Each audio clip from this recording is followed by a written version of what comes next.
सतगुरु की बारंबार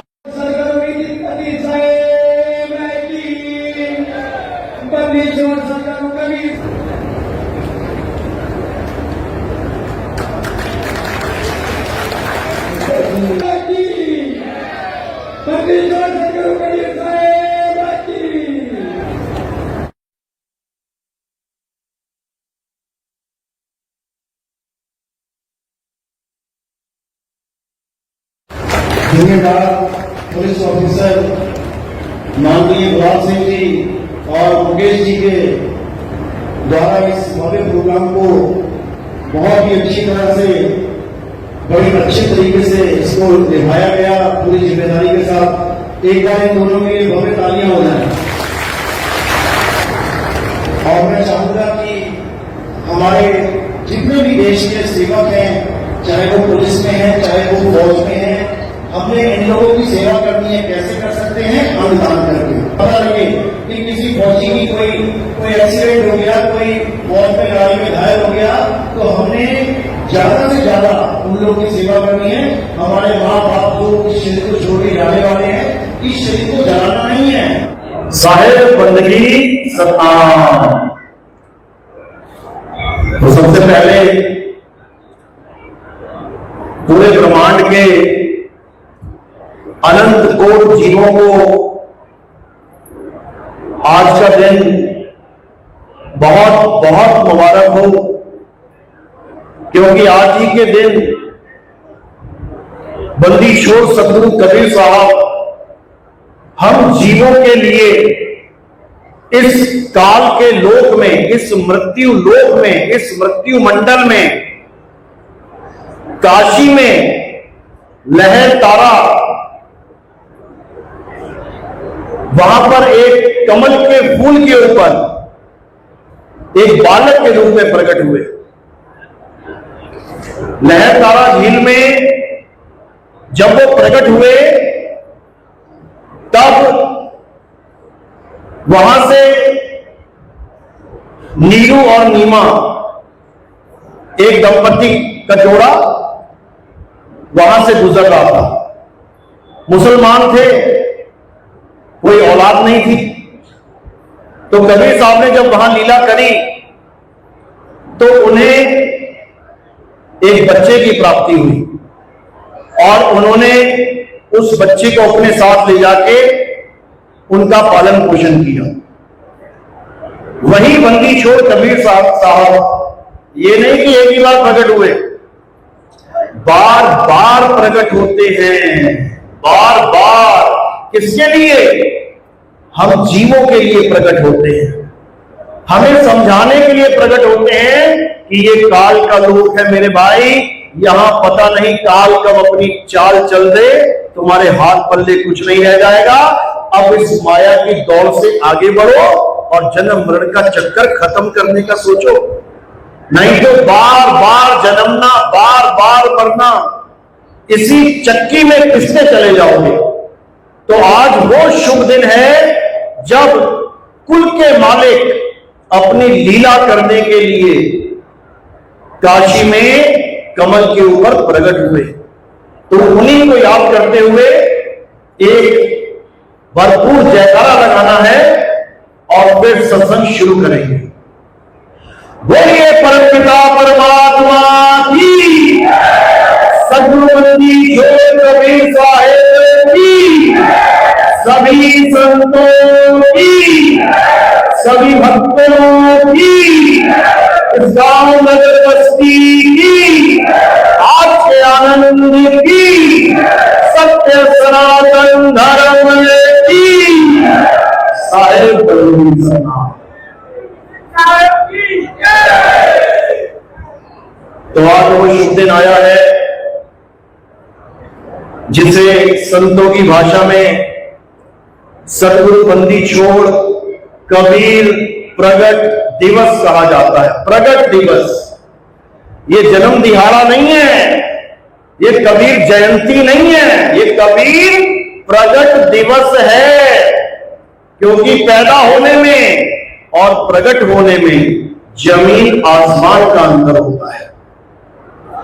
तो वही बंदी छोड़ इस संसार सागर में हमारे लिए प्रकट हुए, हमारे लिए एक इंसान का चोला धारण किया।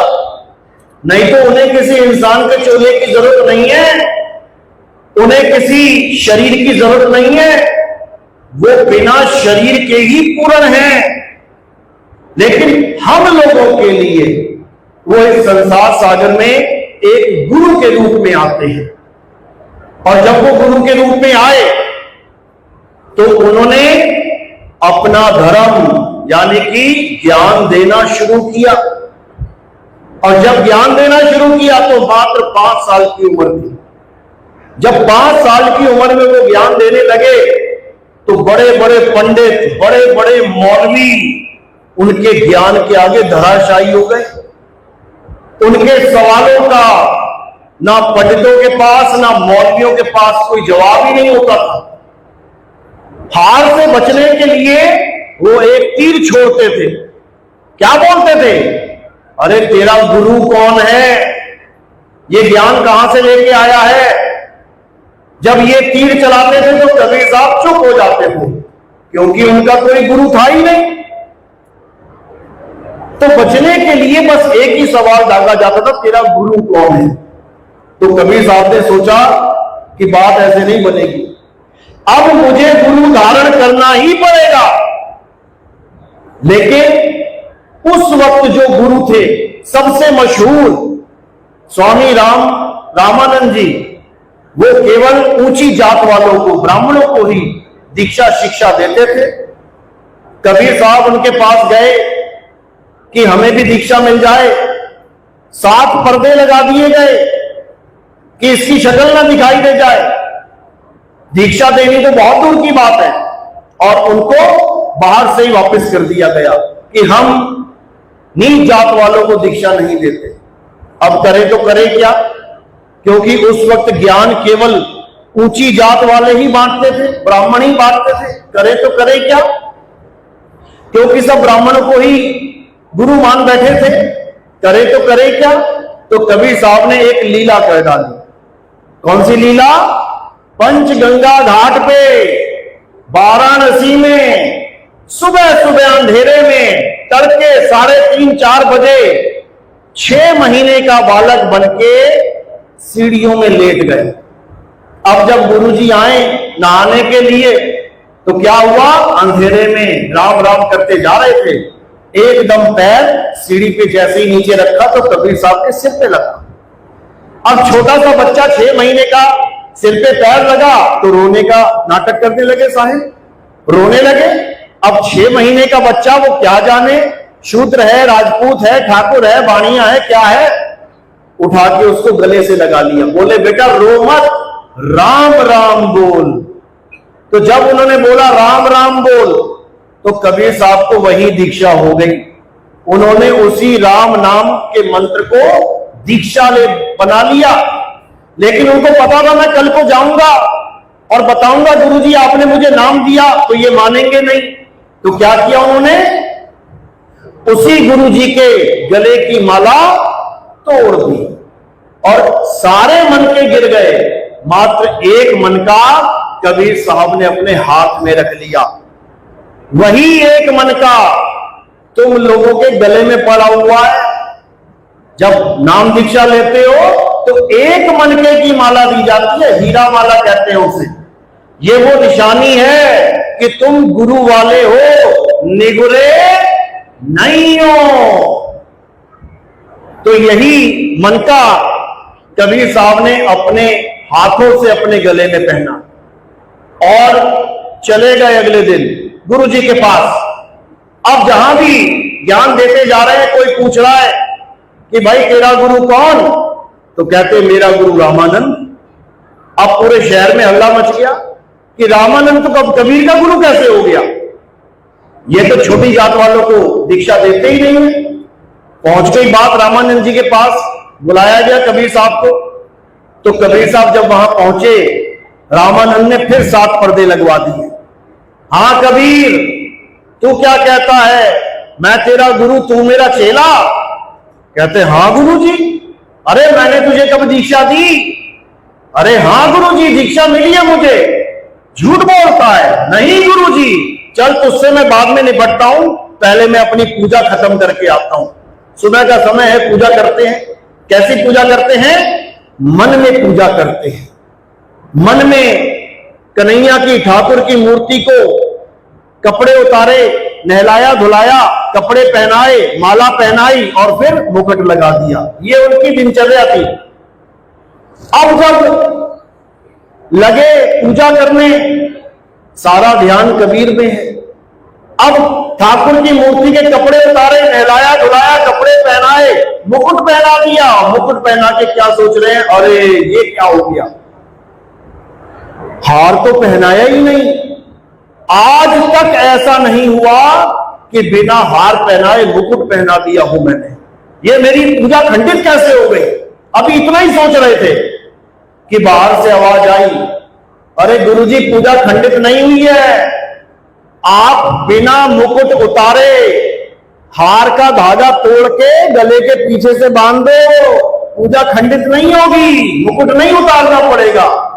बस इतना कहने की देर थी और रामानंद भागे गए बाहर कि ये कौन है जो मेरे मन की गति को जानता है, जो मेरे मन के भावों को जान रहा है, जो मेरी मन में पूजा चल रही है उसको जानता है।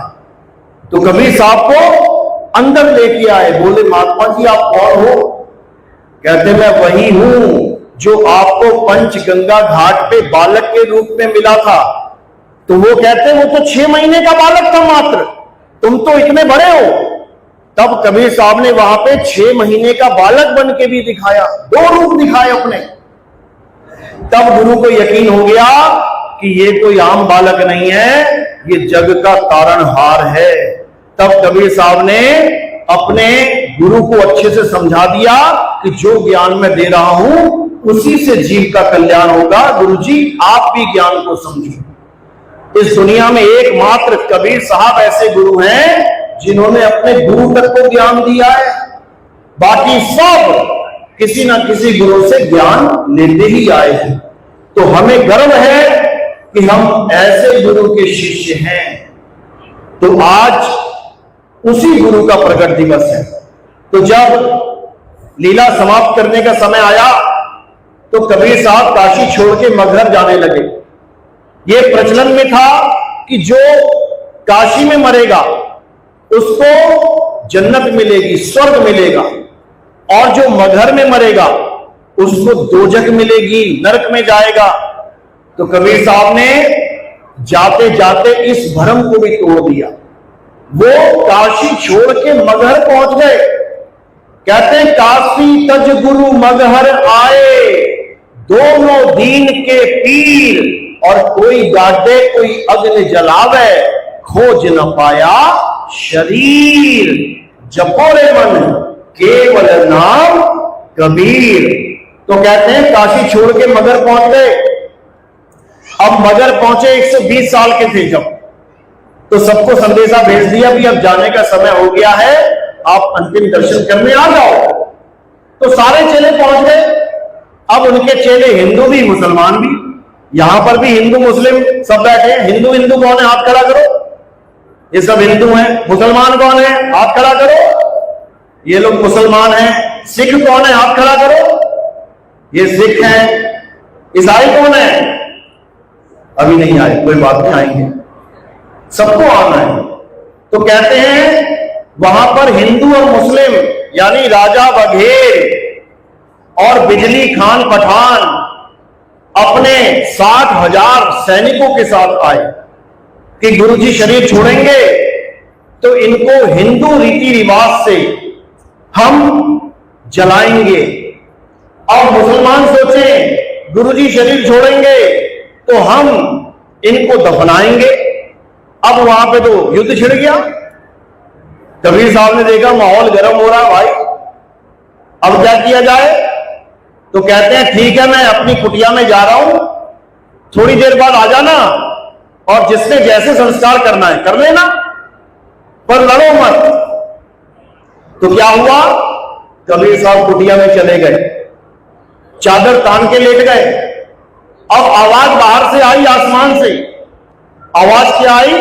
खोलो पर्दा, है नहीं मुर्दा, मिथ्या युद्ध कर डाला, ए मूर्ख नादाना, तुमने हमें नहीं पहचाना। जब इतनी आवाज सुनी तो दोनों राजा अंदर भागे। अंदर भागे तो क्या मिला? उसी चादर के नीचे लाश की जगह फूल मिले। जब फूल मिले, अब लाश तो मिली नहीं, अब झगड़ा कौन करे? तो उन्होंने आधे आधे फूल बांट के उसी स्थान पे मंदिर यानी समाधि और मजार ये दोनों बना दिए। आज भी मगहर में ये आपको दोनों मिलेंगे, आप जाओगे आपको मिलेंगे। तो ये वो संत हैं जो इस दुनिया में जाते जाते भी झगड़ा खत्म करके गए, लेकिन हम उन्हीं संतों के नाम पे आज झगड़ते हैं, लड़ते हैं, मरते हैं। ईसा मसीह के नाम पे, बाबा नानक के नाम पे, मोहम्मद साहब के नाम पे, इलियास के नाम पे, संतों के नाम पे झगड़ा कर रहे हैं। ये नहीं समझ रहे हैं कि सबका परमात्मा एक है, सबका मालिक एक है। बोल सभी रहे हैं लेकिन उसको जान नहीं रहे हैं। तो कबीर साहब यहां हमें समझाने आए थे कि वो मालिक है क्या, उसको जानो। तो उसी एक नाम की महिमा, उसी एक नाम की उसी एक नाम की महिमा कबीर साहब बताने आते हैं।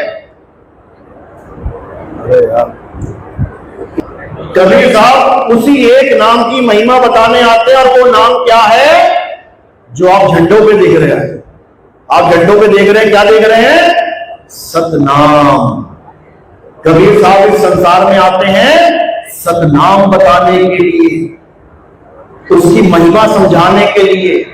तो क्या कह रहे हैं? सतगुरु सोई सतनाम बतावे, और बाकी गुरु कोई काम न आवे। सतगुरु वो है जो तुम्हें सतनाम का भेद बता दे। सतनाम क्या है? सच्चा नाम, परम पिता परमात्मा का सच्चा नाम बताने के लिए कबीर साहब इस संसार में आते हैं। वो कोई राम नाम या वो कोई अल्लाह नाम या वो कोई और भगवानों का नाम जपवाने नहीं आते। लोगों ने अज्ञानता में कबीर साहब को भी वही नाम का पुजारी बना दिया कि राम नाम की लूट है, लूट सके तो लूट, और अंत काल पछताएगा जब प्राण जाएंगे छूट। कहते हैं देखो कबीर साहब कह रहे राम नाम जपना है, बिल्कुल नहीं। कबीर साहब उस राम की बात कर रहे हैं जो राम सबके अंदर रमा हुआ है, जो तुझ में है, मुझ में है, जो सब में विराजमान है। और उस राम का नाम क्या है? आत्म राम। वो आत्म राम है, और उस आत्म राम के ज्ञान को आत्म ज्ञान कहते हैं, ना कि मंदिर मस्जिद में जाने की बात करते हैं कबीर साहब। ठीक है, अगर आप मंदिर मस्जिद जाते भी हो अच्छी बात है, क्योंकि कुछ नहीं से कुछ भला। बच्चा अनपढ़ है उससे लाख गुना अच्छा है कि दूसरी तीसरी पास कर ले, कम से कम अपना नाम लिखना तो आ जाएगा, अंगूठा छाप तो नहीं कहलाएगा। कम से कम जो दीवारों पे लिखा है, अखबार में लिखा है, पढ़ तो सकता है। खतरे का निशान साथ खतरा लिखा है, पढ़ तो सकता है। लेकिन डॉक्टर नहीं बन सकता, इंजीनियर नहीं बन सकता। दूसरी क्लास पढ़ के कोई सोचे मैं डॉक्टर बन जाऊं, नहीं बन सकता। उसके लिए क्या करना पड़ेगा? उसके लिए पहली दूसरी तीसरी छोड़ के आगे की पढ़ाई पढ़नी पड़ेगी। तो हमारे मंदिर मस्जिद गुरुद्वारे चर्च ये हमारी प्राथमिक पाठशाला है। हमें भगवानों के बारे में, अल्लाह वाहिगुरु गॉड के बारे में इन्हीं मंदिर मस्जिद गुरुद्वारों में जाके पता लगता है। हमें खबर तो हो जाती है कि भगवान है, अल्लाह है, वाहिगुरु है, गॉड है, लेकिन यह समझ में नहीं आता कि वो है तो है कहां। सतगुरु हमें ये बताते हैं कि वो है कहां, उसको ढूंढो। जपो नहीं, जपना नहीं है, ढूंढना है, वो तभी मिलेगा। कहते हैं परमात्मा मिल जाए बस काम बन जाए। अरे मिल जाए तो पहले ढूंढो तो सही। खोया हुआ सामान मिलेगा तो तब ढूंढो तो सही। लेकिन अज्ञानतावश कोई ढूंढ रहा नहीं है और केवल जपने में लग गए। अरे पर्स खो गया तो पर्स जपना पड़ेगा क्या? अंगूठी खो गई तो अंगूठी जपना पड़ेगा क्या? हार खो गया तो हार जपोगे क्या? बिल्कुल नहीं। क्या करना है? भेदी गुरु से ज्ञान प्राप्त करके ये भेद प्राप्त करना है कि मेरी अंगूठी, मेरा हार, मेरा पर्स कहां पड़ा है। वो तुम्हें याद दिलवाएगा कि बेटा तू इस गली से आया था, इसी गली में जाके ढूंढ, बस वहीं मिलेगा। तो साहिब कहते हैं आए हो तुम कहां से और जाना तुम्हें कहां है, इतना बस विचार लो, हो गया भजन। मन की तरंग मार लो, हो गया भजन। आदत बुरी सुधार लो, हो गया भजन। बस तुम्हें इतना सा याद कराने की देर है कि तुम इस भव सागर में आए कहां से हो। वस्तु वही है, वही पड़ी है, उस वस्तु का ज्ञान करना है। कबीर साहब कहते हैं वस्तु कहीं और ढूंढे कहीं, कैसे लागे हाथ और गुप्त वस्तु तब मिले। भेदी लीजे साथ, भेदी लीना साथ में, अरे भीनी वस्तु लखाए और कोटि जन्म का पंथ था, पल में पहुंचा जाए। कहते हैं भेदी गुरु मिल गया, अब पक्का वस्तु मिल जाएगी। लेकिन भेदी गुरु होना चाहिए, जपी तपी सन्यासी नहीं कि कोई कहे ये मंत्र जप लो, वो मंत्र जप लो। मंत्र जप जप के 84 में चले गए ऋषि मुनि, समझ लो। इसीलिए कबीर साहब ने कहा ना मैं जप में, ना मैं तप में, ना एकांत निवास में। अरे वो कहां ढूंढे रे बंदे, मैं तो तेरे पास में। अरे खोजी होए, खोजी यानी ढूंढने वाला, जपी नहीं कि राधा राधा जप लो, राम राम जप लो, अल्लाह अल्लाह जप लो, वाहिगुरु वाहिगुरु जप लो, गॉड गॉड जप लो। कुछ नहीं जपना है, ढूंढना है। खोजी होए तुरंत मिल जाऊं एक पल की तलाश में। और कहे कबीर सुनो भाई साधो, मैं तो हूं विश्वास में। तब काम बनेगा मेरे भाई, नहीं तो काम बनने वाला नहीं है। तो कैसे काम बनेगा? जब हमें शब्द भेदी गुरु मिलेगा, शब्द जपाने वाला गुरु नहीं, शब्द की महिमा गाने वाला गुरु मिलेगा, शब्द का सत्य स्वरूप लखाने वाला गुरु मिलेगा, तब काम बनेगा। तो कबीर साहब समझा रहे हैं कि शब्द हमारा, तू शब्द का, अरे सुन मत जा सरक, और जो चाहे निज रूप को तो शब्द ही ले परख।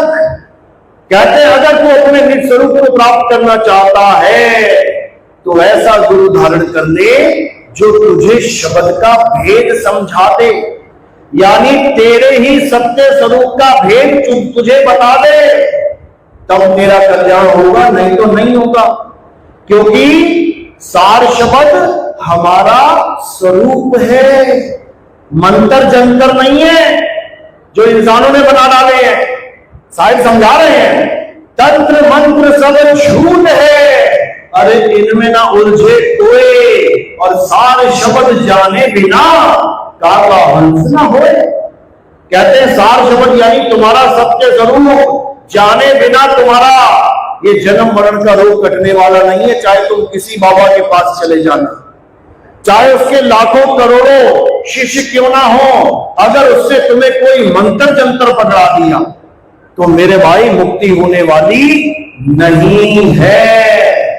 इसीलिए साहिब समझा रहे हैं एक नाम को जान के अरे दूजा दे बहा, चंचल से नहीं चल भया, और नहीं आवे नहीं जा। कहते एक नाम को जान के, कौन से नाम को? सत्य नाम को। एक नाम को जान के दूजा दे बहा। अब बहाना कौन सा नाम है?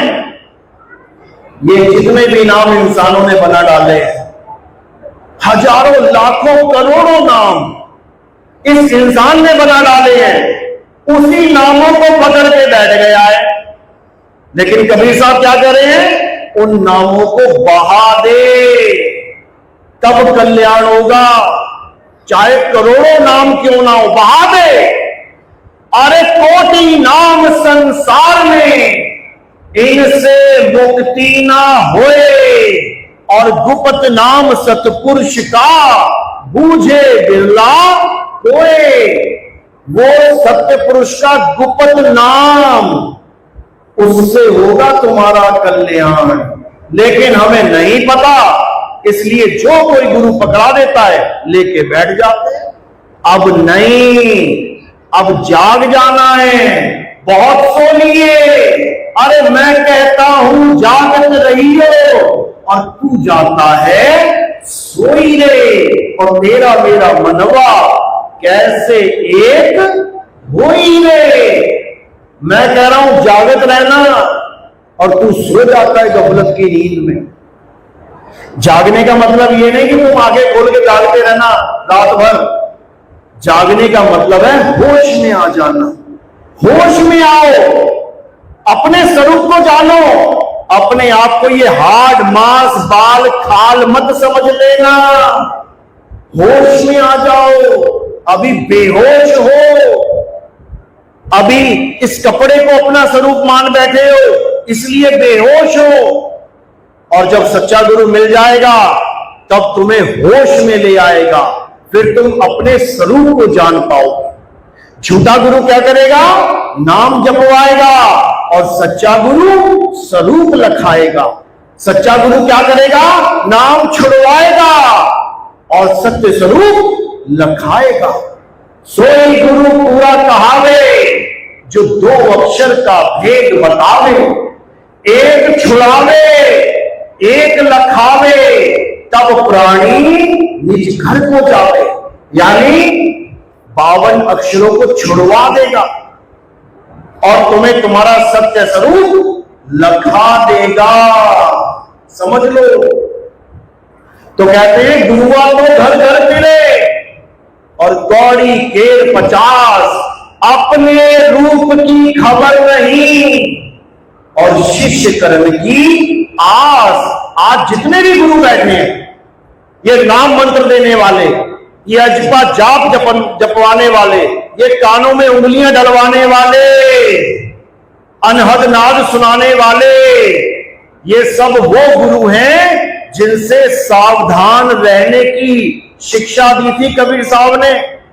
और लोगों ने कबीर साहब को इसमें जोड़ दिया कि कबीर साहब तो जपवाते हैं, कबीर साहब तो अजपा जाप करवाते हैं, कबीर साहब तो अनहद नाद सुनवाते हैं। बिल्कुल नहीं। क्या करे कबीर साहब? अरे जाप मरे, अजपा मरे, अनहद भी मर जाए, सुरत सवाए शब्द में वाको काल ना खाए। क्या कह रहे हैं कि ये जाप के चक्कर में मत पड़ जाना, ये अजपा जाप के चक्कर में मत पड़ जाना कि सोहंग सोहंग सोहंग जप रहे हो, सोच रहे हो मुक्ति हो जाएगी। ये अनहद नाद के चक्कर में मत पड़ जाना कि 5 तत्वों की 5 धुनों को सत्य मान के बैठ जाओ। बिल्कुल नहीं।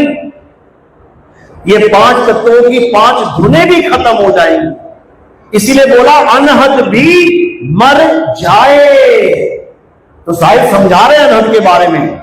अरे अनहद बाजा जम का खाना, 5 तत्व करे घमसाना। अनहद बाजा विधि विधि बाजे, सार शब्द न्यारी धुन गाजे। साहिब होशियार कर रहे हैं कि अनहद बाजा जम का थाना, ये पुलिस वालों का थाना होता है ना, वहीं बैठा लेते तुम्हें, बैठ यहीं पे।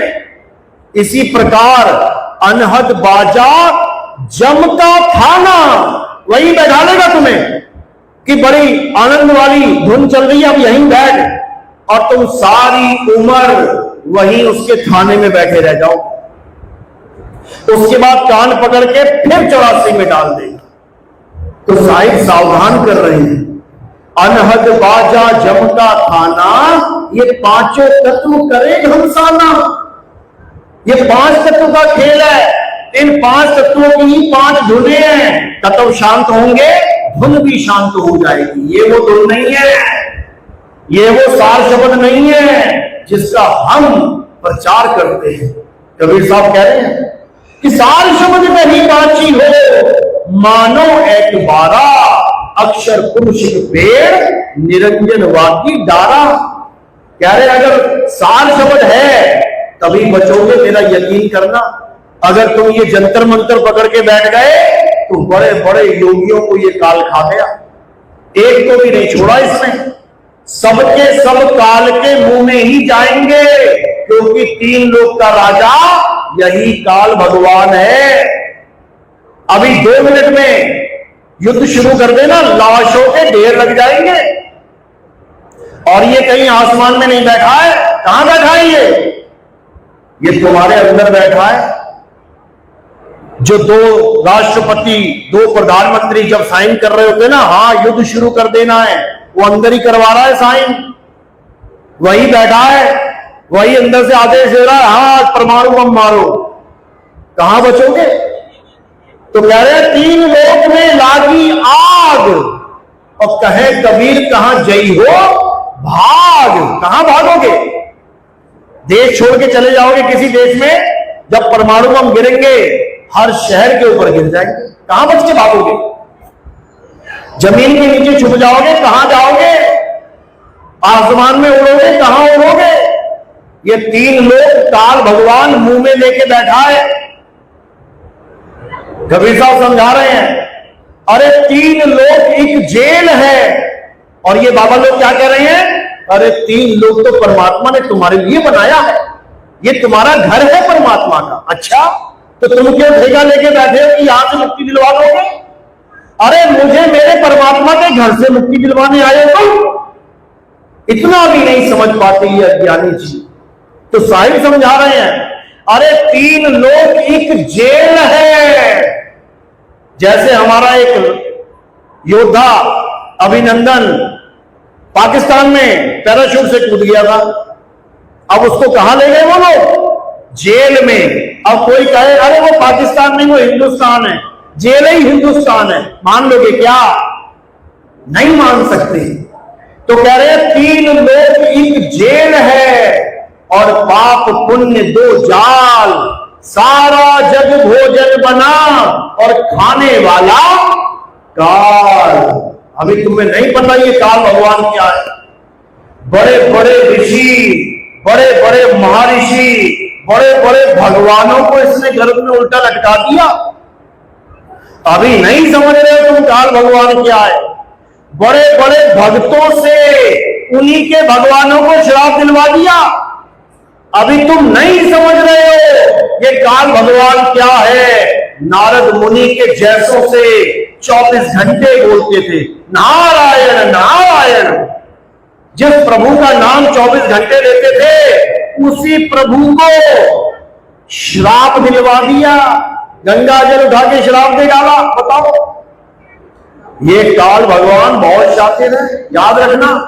बड़े बड़े भक्तों को जो वैकुंठ लोक पहुंच गए, सुदामा जैसे, उनको भी राक्षस बनवा दिया। कैसे बनवाया? राधा के अंदर बैठ के शराब दे दिया। तो राधा ने शराब दे दिया उसको। राधा ने शराब दिया था क्या? किसने दिया? मन ने। बस इतना समझ लेना। नारद मुनि ने शराब दिया था क्या? नारद तो शराब दे ही नहीं सकता। किसने शराब दिया? मन ने। यही मन काल भगवान है। कबीर साहब समझा रहे हैं, साधो निरंजन झाल पसारा, स्वर्ग पाताल, अरे रचियो महिमंडल, ये तीन लोक विस्तारा, साधु निरंजन जाल पसारा। इसी निरंजन ने ऐसा जाल बन दिया है, अब निकल नहीं सकता ये चीज। कैसे निकलेगा? जब सतगुरु बंदी छोड़ कबीर साहब के इस मूल ज्ञान को अपने जीवन में धारण कर लेगा, 100% निकलेगा। तो साहिब समझा रहे हैं, अरे बचना चाहो काल जाल से, तो चीनो शब्द हमारा, और कहे कबीर अमर कर राखूं जो निज होए हमारा। कहते जो मेरा हो गया, मेरा हो गया मतलब हमारे बताए शब्द पे दृढ़ हो गया, उसका काल बाल बांका नहीं कर सकता। कहते हैं सार शब्द आए, जही विधि हाथा, तेही विधि काल नवावे माथा।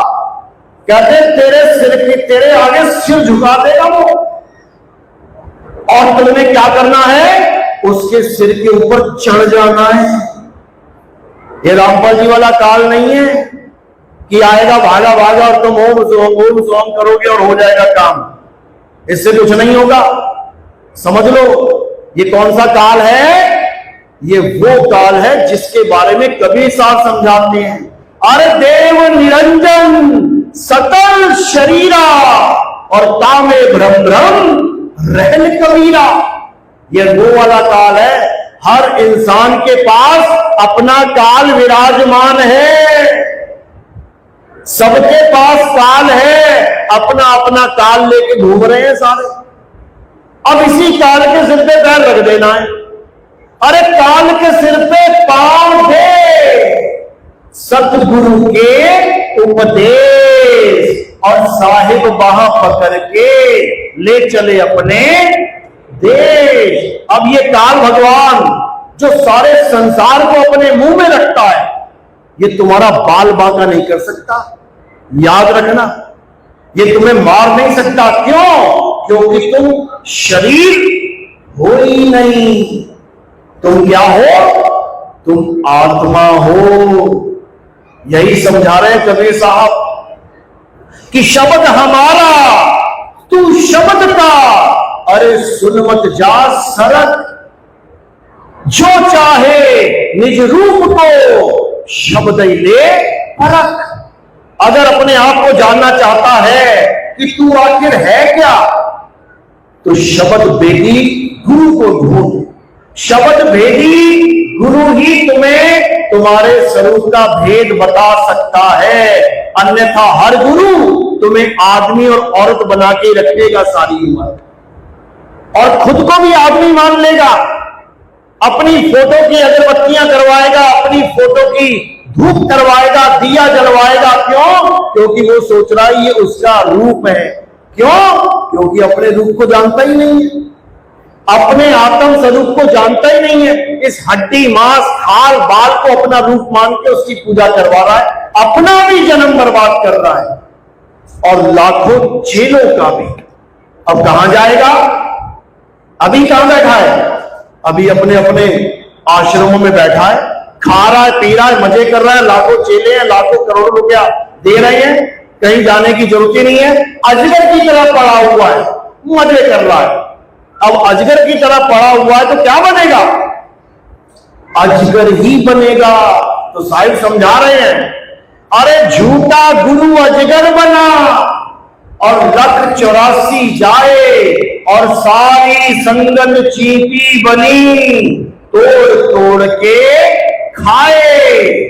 ये जो इंसान जन्म उसने बर्बाद किया है, इतना आसान नहीं है इसका हिसाब देना। अरे एक डॉक्टर गलत दवाई दे दे, इंजेक्शन रिएक्शन कर जाए, अरे तो उसे जान बचानी मुश्किल हो जाती है। यहां तो लाखों लोगों की जानें बर्बाद कर दी। ये जो एक मौका मिला था इंसान जन्म का, ये मौका बर्बाद करवा दिया। अब इसका हिसाब किताब होगा, याद रखना।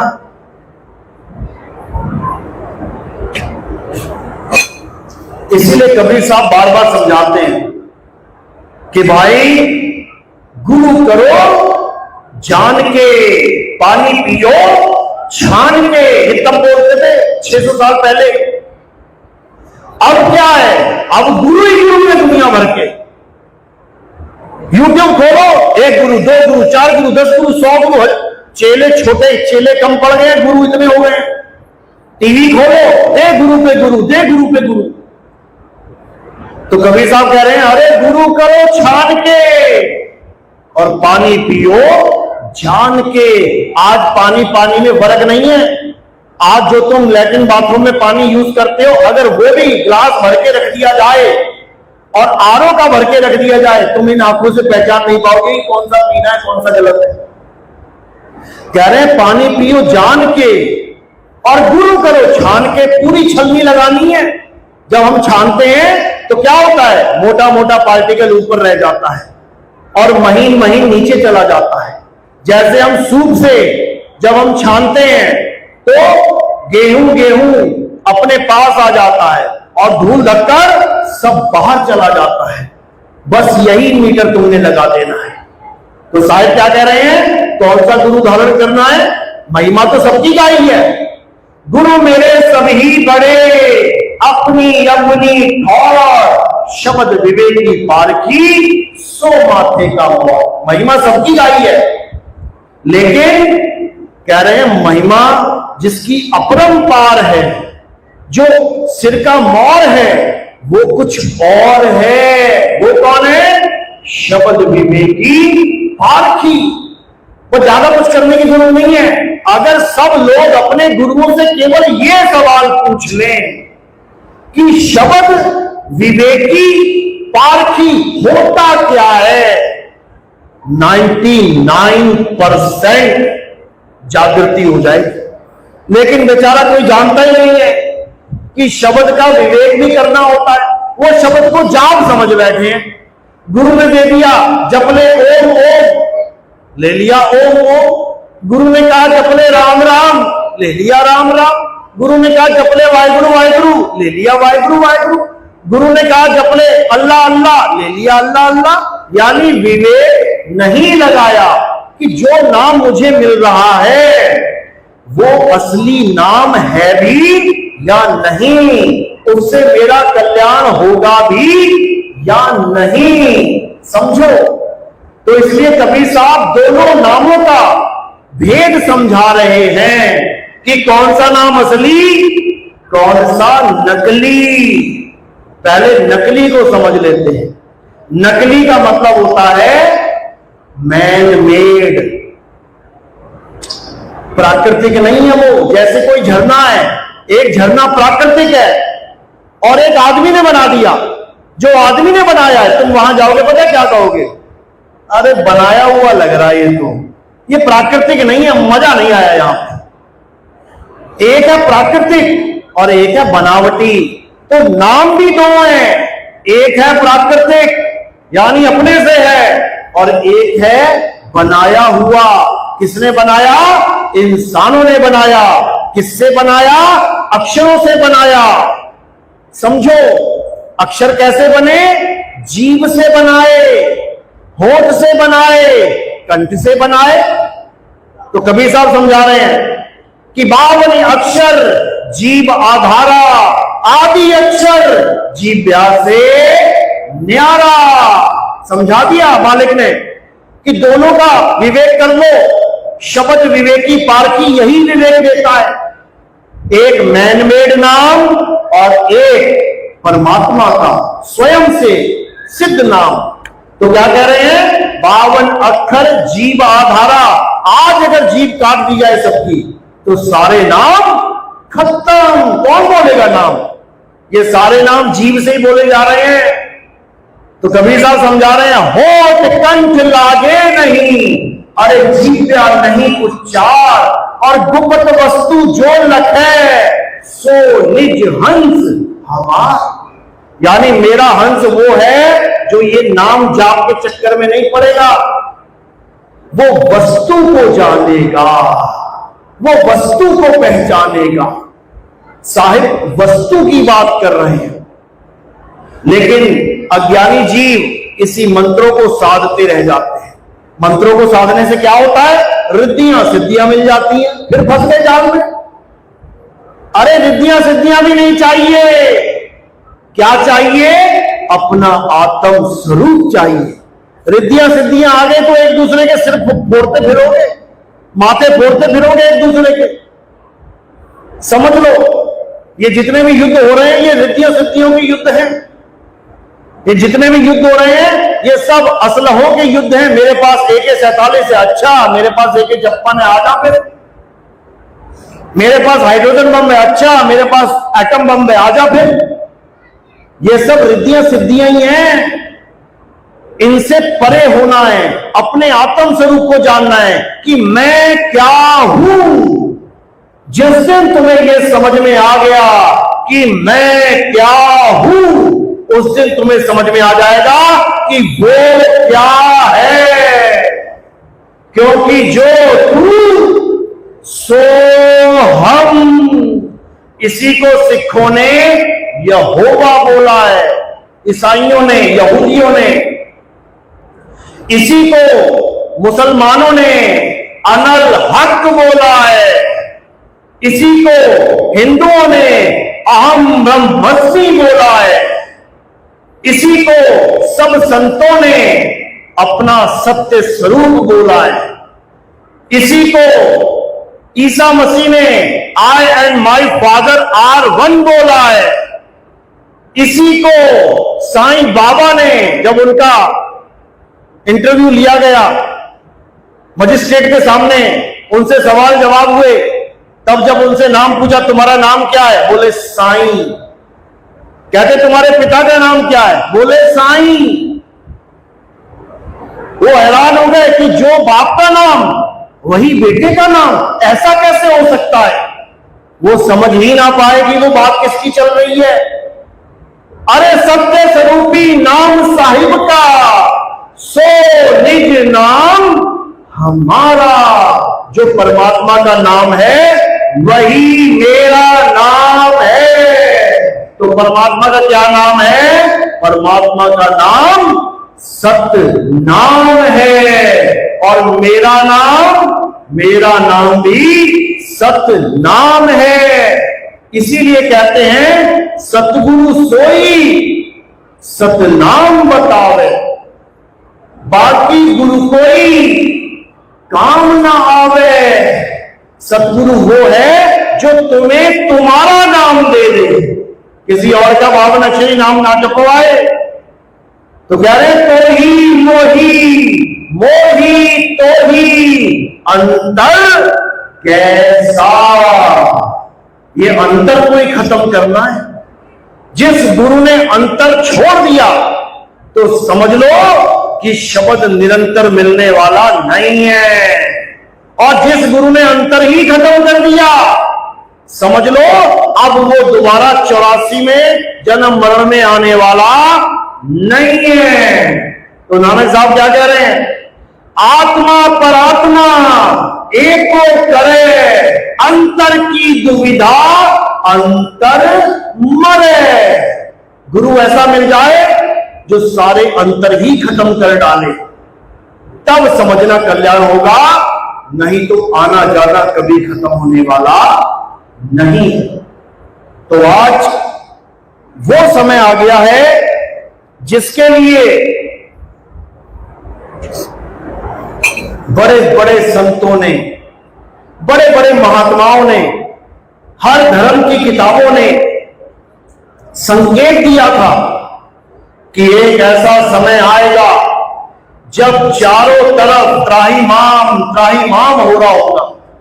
जब चारों तरफ इतना झगड़ा, इतने युद्ध, इतने भूकंप, इतनी मारकाट, इतनी बीमारियां फैल गई होंगी, तब एक ऐसा ज्ञान उदय होगा। और कहां होगा?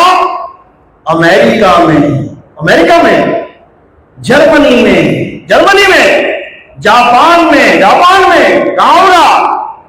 भारत में ऐसा ज्ञान उदय होगा कि सारा संसार उस ज्ञान के आगे नतमस्तक हो जाएगा। ये हर ग्रंथ में बोला गया है, मुसलमानों के ग्रंथ में, हदीसों में इसका जिक्र है। क्या बोला गया कि मोहम्मद साहब जब मक्का मदीना की सरजमीन पे खड़े होते थे, वहां खड़े होकर भारत की यानी हिंदुस्तान की तरफ, मशरक यानी पूरब दिशा की तरफ खड़े होकर निहारते रहते थे।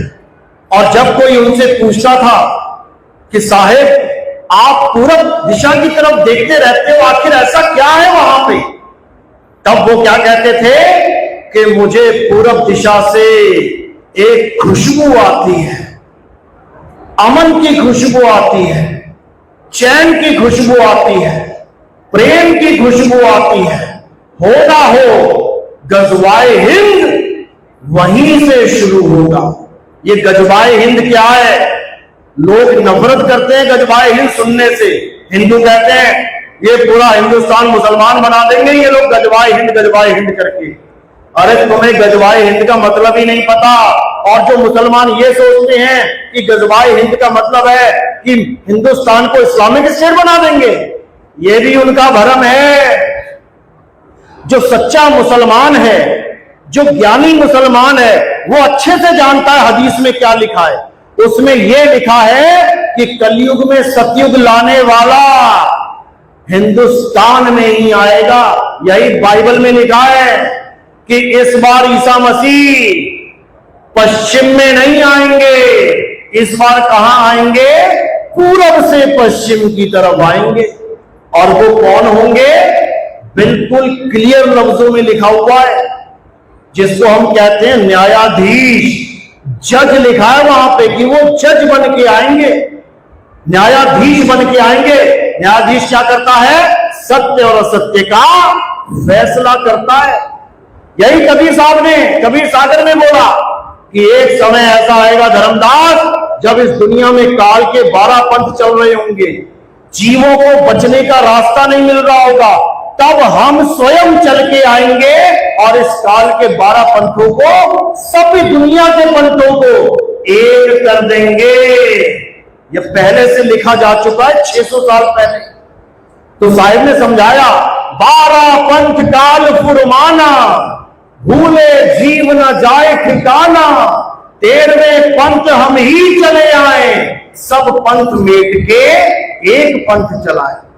कहते हैं ऐसा दिव्य ज्ञान देंगे कि सारे पंथ जितने भी विवेकी हंस हैं अपने आप इस झंडे के नीचे आते चले जाएंगे। किसी को बुलाने की जरूरत नहीं पड़ेगी। जो इस ज्ञान को सुनता चला जाएगा, ये ज्ञान उसके हृदय में उतरता चला जाएगा और जन्मों जन्मों से वो जिस चीज को ढूंढ रहा है वो समझ जाएगा कि यही है जिसे मैं आज तक ढूंढता रहा। यही गुरु ग्रंथ साहब में लिखा है कि आन 78 जान 97 और भी उठसी मर्द का चेला। हिंदुस्तान में लिखा है वहां पे कि हिंदुस्तान में एक मर्द का चेला, मर्द का चेला मतलब मर्द यानी परमपिता परमात्मा शब्द गुरु, और उसका चेला सुरता, नौतम सुरता की बात चल रही है कि एक ऐसा मर्द का चेला आएगा जो सबको मर्द से ही जोड़ देगा, शब्द गुरु का ज्ञान देगा, देही गुरु का ज्ञान नहीं देगा। बाबा नानक कह रहे हैं अपनी बाणी में, शब्द गुरु सुरत धुन चेला, यानी हर सुरत को वो उसके गुरु से जोड़ देगा, उसको मर्द का चेला बोला जाता है। यहूदियों के ग्रंथ में यह लिखा गया कि इलियास जिसने हमें यह बताया कि वो परमात्मा क्या है, उसका नाम रखा गया यहोवा, यानी मैं वो हूं जो मैं हूं। यहोवा का मतलब क्या है? यहोवा, मैं वो हूं जो मैं हूं। यानी मेरा ज्ञान केवल वही बता सकता है जो जानता है कि मैं क्या हूं। किसी को भी पकड़ के नहीं ले आएगा ये यहोवा है। वो उस ज्ञान को जानता है कि यहोवा है क्या।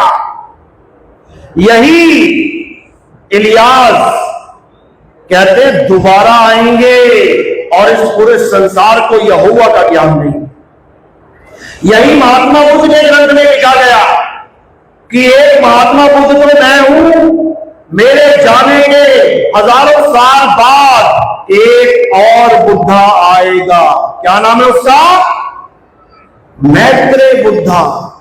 नेट पे सर्च करोगे ना मैत्रेय बुद्धा, तुम्हें समझ में आएगा वो कौन है। He is the future Buddha. एक बुद्ध चले गए, 9वां अवतार चला गया, 10वां अवतार ही मैत्रेय बुद्धा है। यही हिंदुओं के धर्म में बताया गया कि 9 अवतार तो चले गए, अब कौन सा अवतार आएगा?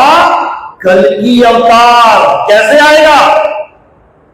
घोड़े पे बैठ के आएगा। क्या लेके आएगा? हाथ में तलवार लेके आएगा। अरे आज परमाणु युद्ध हो रहे हैं, घोड़ा और तलवार क्या करेगी? आम देश भी घोड़े और तलवार से नहीं लड़ते। आज किससे लड़ते हैं? टैंक से या AK-47 से या परमाणु बम से। ये घोड़े, ये तलवार, ये पुरानी बातें हो गई।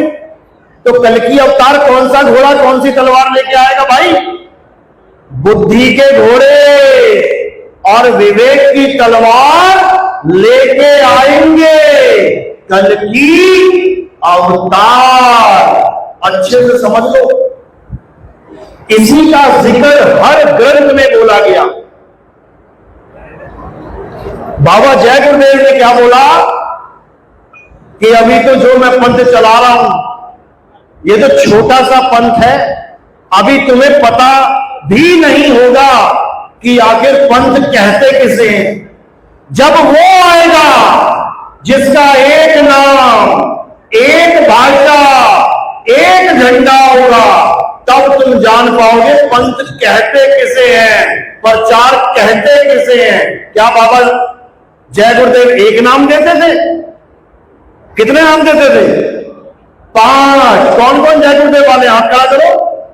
एक नाम देते थे, 5। और किसकी महिमा गाते गए? उसका एक नाम होगा, एक भाषा होगी, एक झंडा होगा, उसकी महिमा गाते गए। बाबा जय गुरुदेव को जो नाम प्राप्त हुए थे, 5 धुनें कहां से आती थी? कान बंद करके अंदर से आती थी। लेकिन उन्होंने 1980 में अपनी पत्रिका में, अपने सत्संगों में क्या बोला कि आने वाला महात्मा जिसे ऊपर से आवाज आएगी वो फिर उसको बताएंगे, अंदर वाली आवाज को नहीं। वो फिर उसको बताएंगे, फिर तुम्हारा बेड़ा पार उसी नाम से होगा। इन 5 नामों से, बाबा जय गुरुदेव नाम से नहीं। इतना स्पष्ट बोलने वाला संत मैंने अपने जीवन में नहीं देखा, जो अपने जाने से पहले ये तक बोल गए कि कोई भी गुरु मेरे पंथ में इस गद्दी पे नहीं बैठेगा। एक भी चेले का नाम नहीं बोल के गए कि ये लाखों करोड़ों की संगत कौन संभालेगा। क्या किसी का नाम बोला उन्होंने? हाथ खड़े कर जय गुरुदेव वाले, किसी का नाम बोला?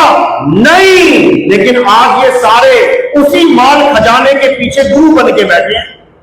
अगर बाबा जय गुरुदेव ये खजाना छोड़ के ना जाते, केवल एक झोपड़ी में रह के चले जाते, कोई बैठता गद्दी पे जाते। लेकिन लाखों करोड़ों का बड़ा आश्रम छोड़ गए, अरबों खरबों की जमीनें छोड़ गए, सब चाहते हैं गुरु गद्दी पे बैठ जाएं। लेकिन 1980 में उन्होंने साफ कह दिया था कि मेरे बाद कोई भी चेला गुरु बनने का काम यानी गलती ना करे। ये लिखा हुआ है। क्यों ना करे?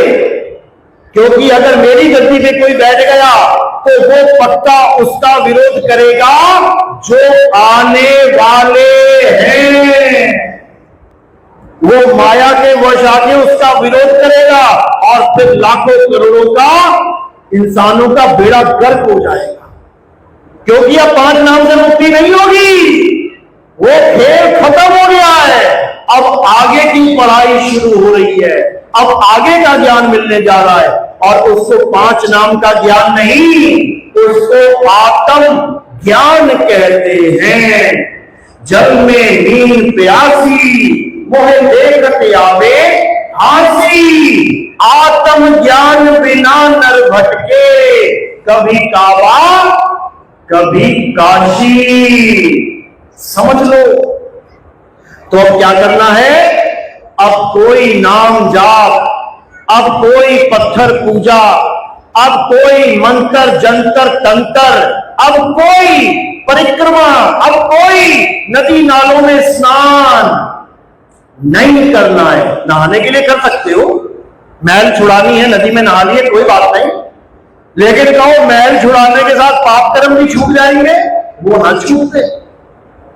और जो तुम्हें भरमा रहे हैं कि 400 कोस दूर से तुम गंगा गंगा गंगा कहते हुए आओगे, तुम्हारे सारे पाप कट जाएंगे। अच्छा, कर दो किसी का कत्ल, कर दो, कहीं डाका डाल दो, और फिर गंगा गंगा गंगा कहते हुए आ जाना बनारस तक, हरिद्वार तक, काशी तक। पाप कर्म खत्म हो जाएंगे, कट जाएंगे पाप, जेल जाना पड़ेगा, कोई तुम्हारे पाप कर्म नहीं काट सकता। अरे गंगा को खुद श्राप लगा है, तब तो इस धरती पे आई है। इतिहास पढ़ के देखो, श्रापित है तभी धरती पे आना पड़ा। जो भी भगवान धरती पे आया है श्राप खा के आया है। विष्णु जी को आना पड़ा श्राप खा के, अरे राम जी को आना पड़ा श्राप खा के, कृष्ण जी को आना पड़ा श्राप खा के, सुदामा को आना पड़ा श्राप खा के, राधा को आना पड़ा श्राप खा के, सीता माता को आना पड़ा श्राप खा के। ये दुनिया है ही श्रापित लोगों के लिए। समझ लो कैसे श्राप दिए जाते थे। बैकुंठ में बैठे हुए, थोड़ा सा मनमुटाव हुआ, मैं तुझे श्राप देता हूं कि जा मृत्यु लोक में जाके जन्म ले। बता, ये श्रापित लोगों के लिए है, ये कोई बहुत बढ़िया चीज नहीं है कि यहां पे भगवान जी प्रकट हो रहे हैं। श्रापित हैं वो लोग, समझो। लेकिन परमात्मा की दया हो जाए तो इस श्रापित भूमि पर भी तुम्हें मुक्ति मिलेगी, 101% मिलेगी। लेकिन जब तुम्हें ये विवेक जाग जाए कि मुक्ति कहते किससे है, मुक्ति चाहिए किससे है, मुक्ति होती क्या है, तब समझ पाओगे मुक्ति मुक्ति करने से मुक्ति नहीं मिलती, जुगती अपनाने से मुक्ति मिलती है। मेरी बात समझ में आ रही है? किस किस के समझ में आ रही है? हाथ खड़ा करो जरा। सारे ज्ञानी बैठे हैं आप लोग, 100/100, बहुत अच्छी बात है। अब यही ज्ञान अपने पास मत रख लेना छुपा के। अगर पानी रख लोगे ना अपने पास बचा के, सड़ जाएगा। पैसा रख लोगे अपने पास छुपा के, पड़ोसी खाएगा, मर जाओगे छोड़ के यहीं पे। इस ज्ञान को छुपा के नहीं रखना है, अब इस ज्ञान को उजागर करने का समय आया है। कहते हैं मूल ज्ञान कब लग छुपाई, जब लग द्वादश पंथ न मिट जाई। अब द्वादश पंथ मिट चुका है, अब इस ज्ञान को उजागर करना है। 12 पंथ प्रकट हुए उजियारा, 13वें पंथ मिटे सकल अंधियारा। अब एक नितिन दास नहीं है। कौन कौन नितिन दास है? हाथ खड़ा करो। बस यही देखना चाहता था मैं। अब एक एक गली में नितिन दास बोलेगा और ऐसा बोलेगा कि सामने वाला धराशायी हो जाएगा। बस तुम सत्य की डोर पकड़ के रखना, अगर छोड़ दी तो तुम्हारा भी वही हाल हो जाएगा जो बाकियों का होता है। तो इसलिए अब कुछ नहीं करना है, अब अपने सत्य स्वरूप में आना है और घर घर डंका बजाना है।